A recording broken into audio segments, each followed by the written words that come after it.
Speech production.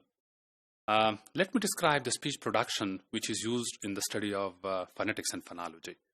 The speech production is very important in order to understand the nature of the sound system of human beings. Right. There are basically two, but in sound speech, four requirements for the production of speech sound. One, we need energy, and the second, we need vibration, right? But in speech production, in the human speech production, we also need further two things, the resonance and then also the articulation, okay? So what is respiration and how it is done for speech sound?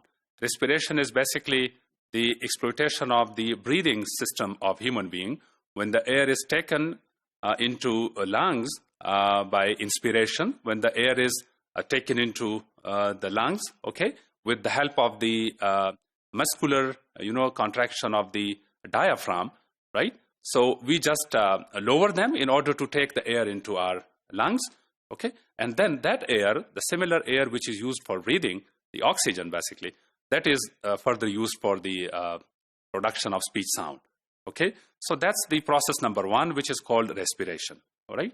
And in most of the human languages, this application of lungs, which is called pulmonary, basically. The pulmonary speech system, that's used as the basic source of energy required for the production of speech. So that's first requirement for speech production. And then there is phonation. Phonation is basically the process through which the larynx, it is very much visible in males, okay? This is called a sound box or voice box. And Adam's apple also. So this Adam's apple, this does the process of phonation, right? Two processes are very, very important.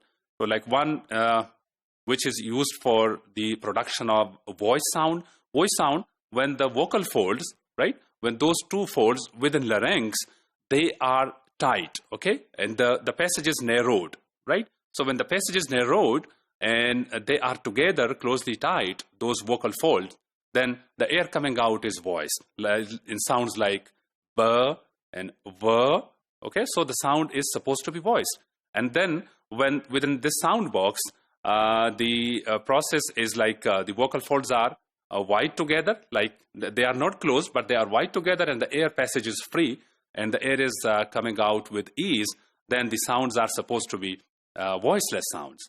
Okay, so these two processes are important, and this is called phonation. There are some other processes which we would be discussing later in this course, like the processes which are used for aspiration and creaky sounds.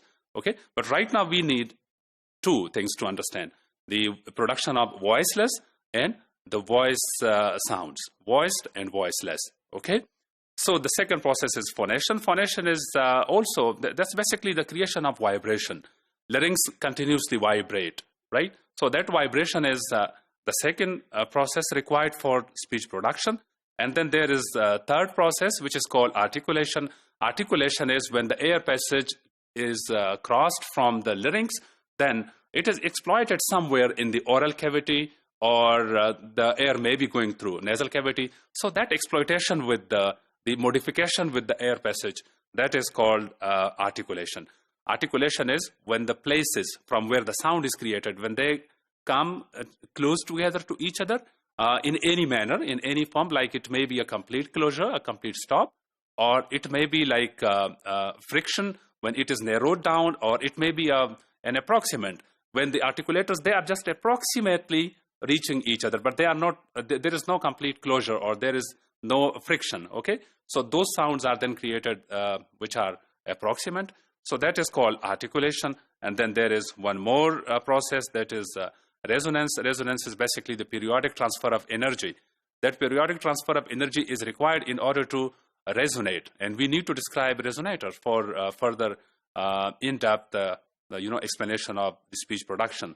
Okay? So these four processes are involved in the speech production of human being. And now let me just tell you the anatomy of speech production. So from here you can understand basically the diaphragm, okay? The diaphragm, the muscles of the diaphragm, which are lowered in order to breathe in. And these spongy tissues of lungs, they are used for the creation of the energy required for speech production. Okay, this is trachea. Windpipe, basically, trachea is the technical name. And this is larynx, Adam's apple or sound box. Phonation takes place here. And then articulation. Articulation is the modification or exploitation of the air passage somewhere in oral cavity. That is done here. Okay, so this is articulation. And then resonance with the help of the voice box. It may be, the periodic transfer of energy may be done somewhere. Like, since the air passage is traveling like waves, so we also need to explain resonances of various sounds. So these are the 4 processes. Okay, respiration, then phonation done here, and articulation and resonances. So these 4 processes are very important in order to describe human speech sound.